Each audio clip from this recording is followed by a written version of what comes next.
Hello everyone, my name is Felipe, and as you can see, new video here. It's actually gonna be a long one, 22 minutes I think, and yeah, it's gonna be really good because this race is gonna really well. You can see by the title, I think that it says all. I think I've done one of my best races in terms of race pace. Not only fighting with other people. You can see here I am at France and racing Fitti series, which is a really good championship for me. I think I really like racing here. We have people on really close pace and people a little bit faster who like Alessio. Alessio is just I think at this point he's won around six or five, I think 5 races, and I've won one in UK. I really had the pace there, coming to the video now, you can see I am just about to set a banker lap. And it's not gonna be a really good one as I am not using ERS. I don't wanna start on the softs, so my plan is to set a banker and then I can have a delta to really work with it in the end. So you can see short shifting to 8th gear and not even going through Tato.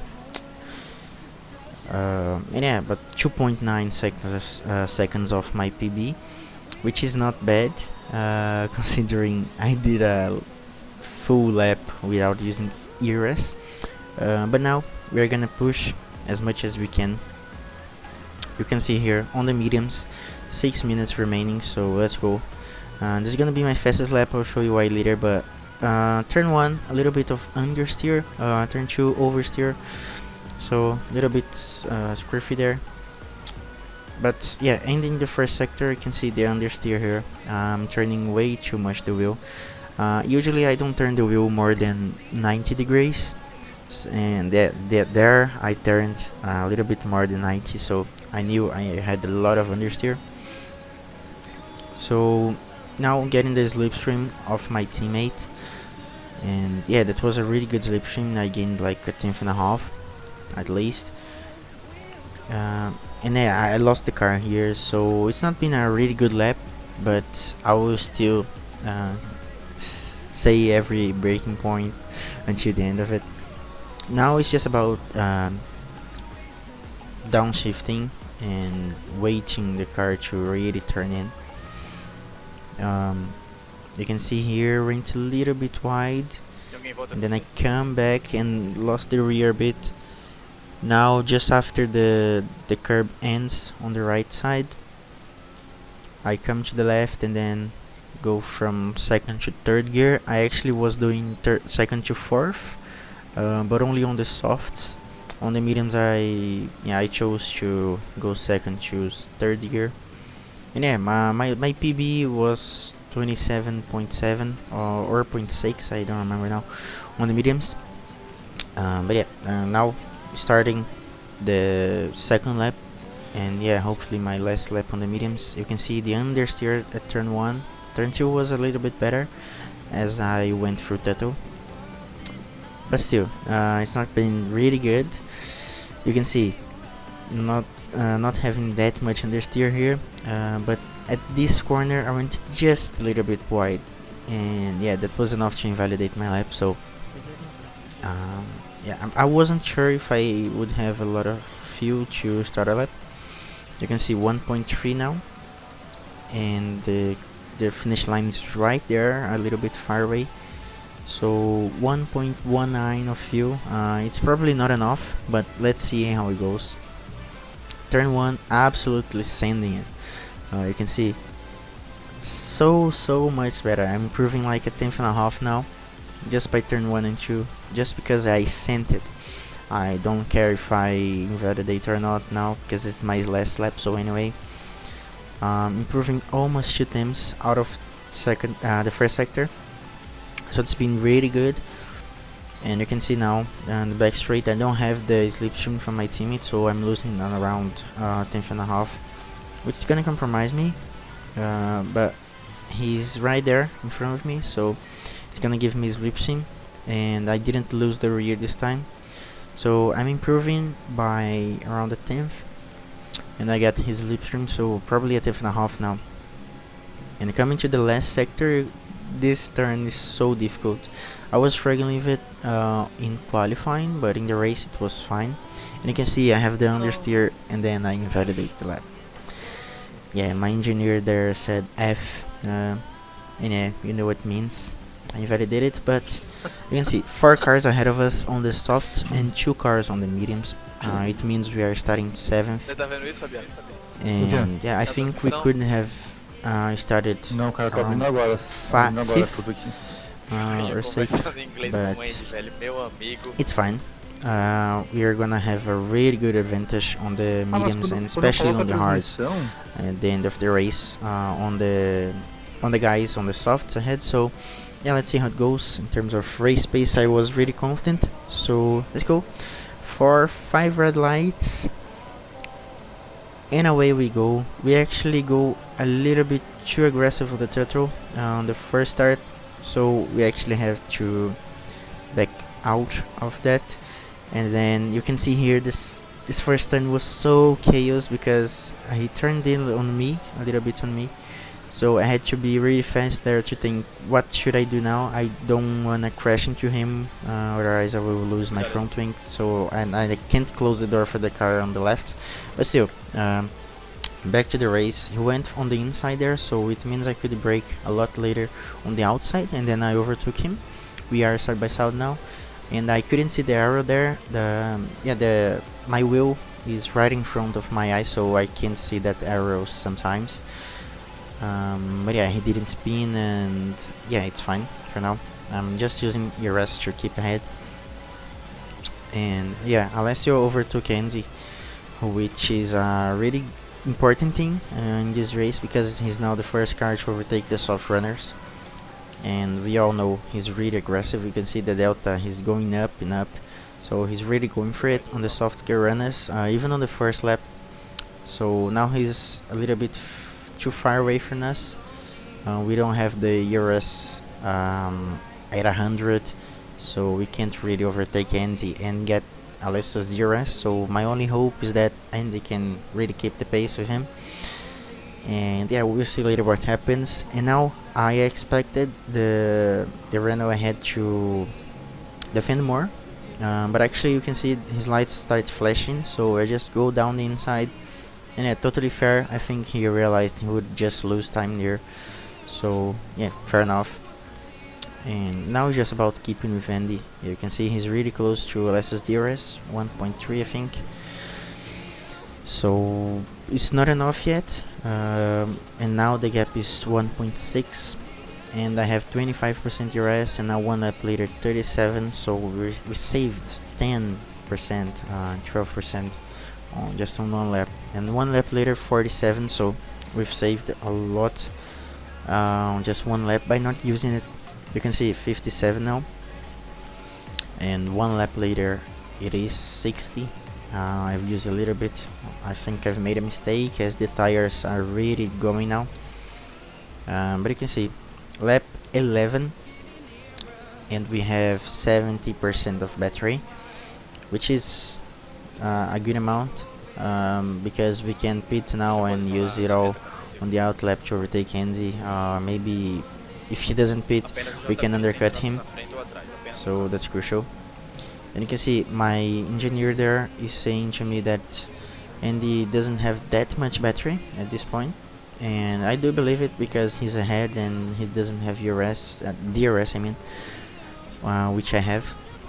So it's really important for me to really keep with him, and I was hoping Alessio to not pit now, because if he doesn't pit I can use it all my battery on the out lap and then try to undercut him and get into his DRS.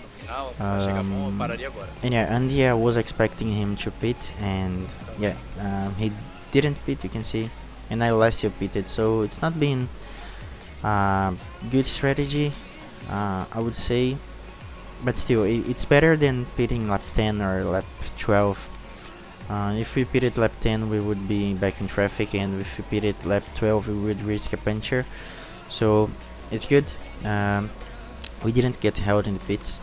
That's a really important point. I think, especially because we are in the mark, so that's important. And yeah, now going out of the pits, we are actually a little bit closer to Alessio than we were. We were 2.5 seconds, and now we are 2.1, 2.0. You can see there. And the stars are really cold. You can see turn 1 was good, but turn 2 I lost the car. 85 degrees, which is really cold. Usually it's 95 in the race, so it's not been a really good first sector and first part of the outlap. But now it's all about pushing. I need to push as much as I can to undercut Andy and maybe get closer to Alessio, as he pitted the same lap as I pitted. And yeah, let's see what happens if I can undercut Andy. We never know that well his ERS, because it wasn't really showing every time on the screen. And now going out of the last corner for the 12th time.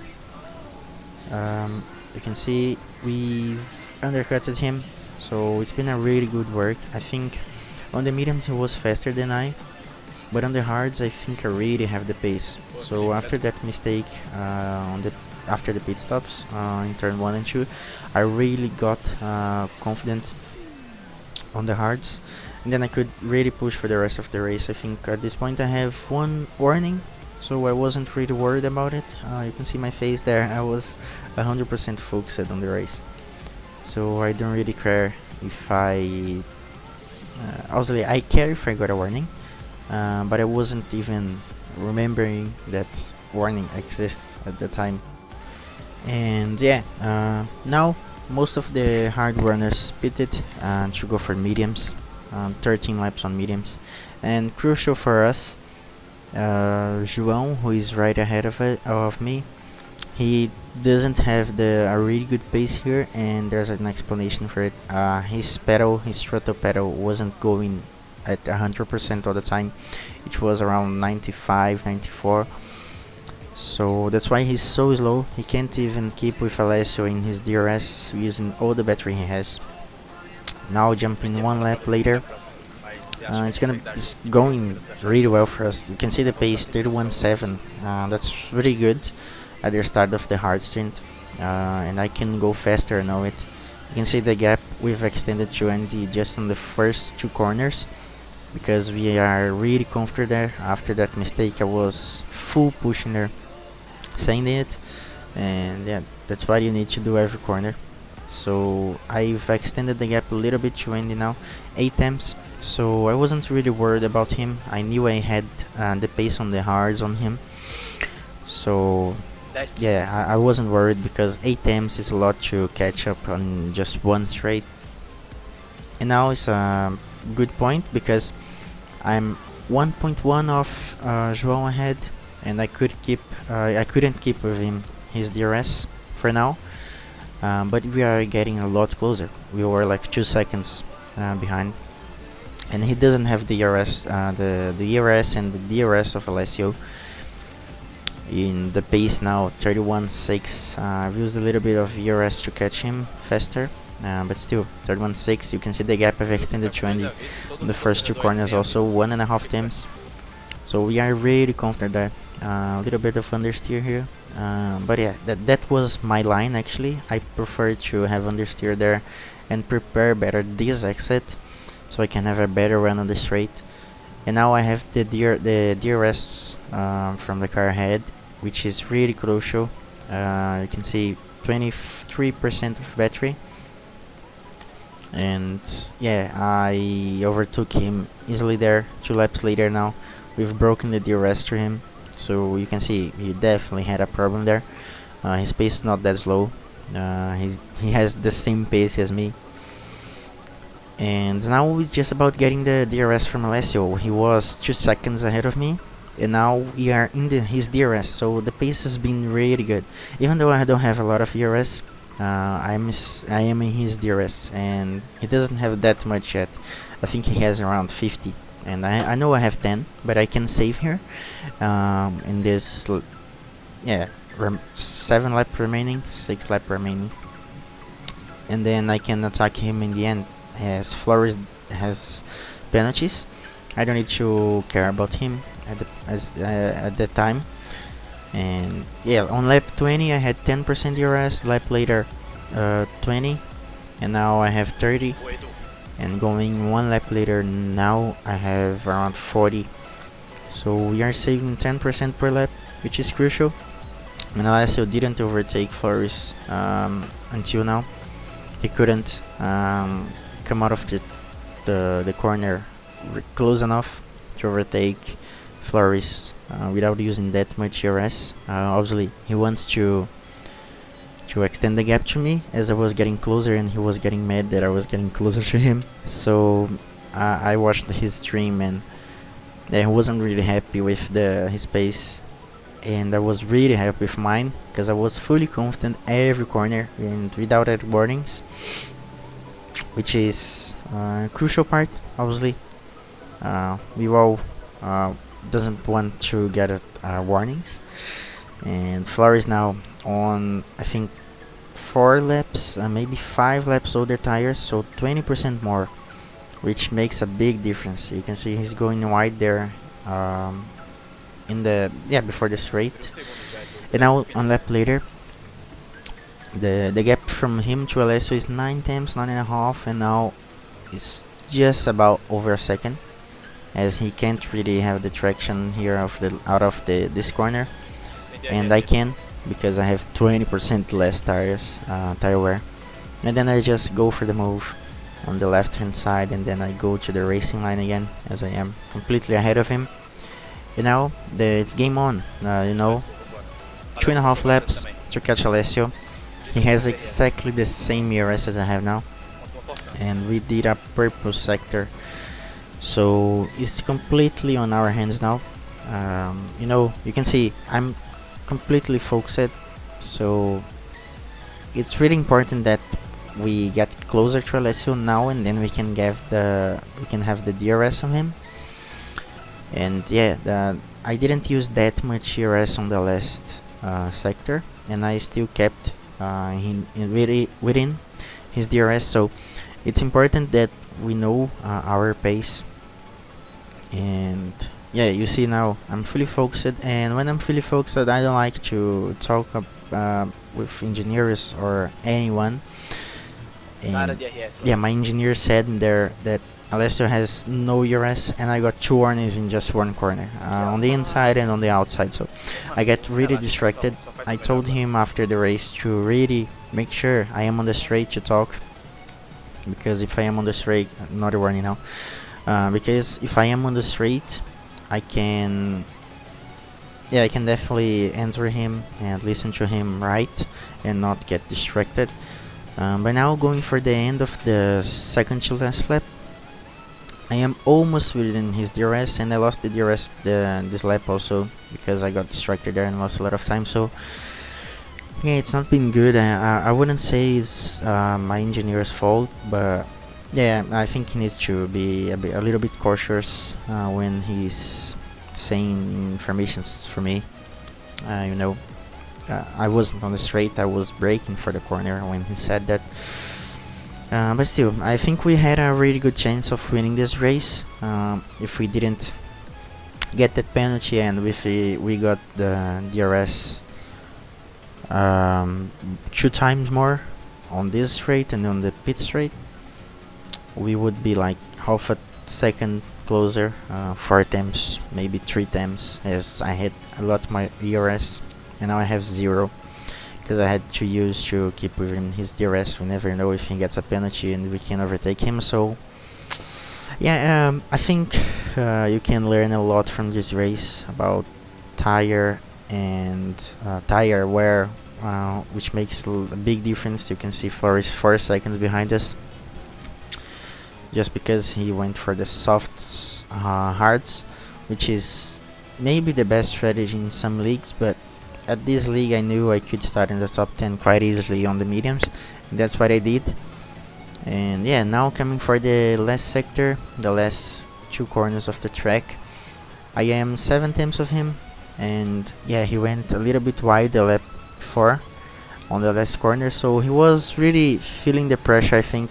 I watched his stream, as I said, and yeah, he wasn't happy with his pace. He was struggling to extend the gap to me. I was getting closer, and yeah, usually he wins, as I've said, 5 races out of 6, and I won 1. So yeah, he's not used to feel a lot of pressure. But yeah, moving on now. You can see the pace is really good, and I am really happy with it. And yeah, I hope every one of you have learned something on this video. And yeah, make sure to like it if you enjoyed the video, if you take any notes on that, any tips, and subscribe to the channel. Make sure to do it. I will make a lot of videos on F1 2021 soon, and about Fitti series also, which has 1 race remaining. So yeah, make sure to share it, and yeah, see you next time. Bye bye. Valeu, Fischer.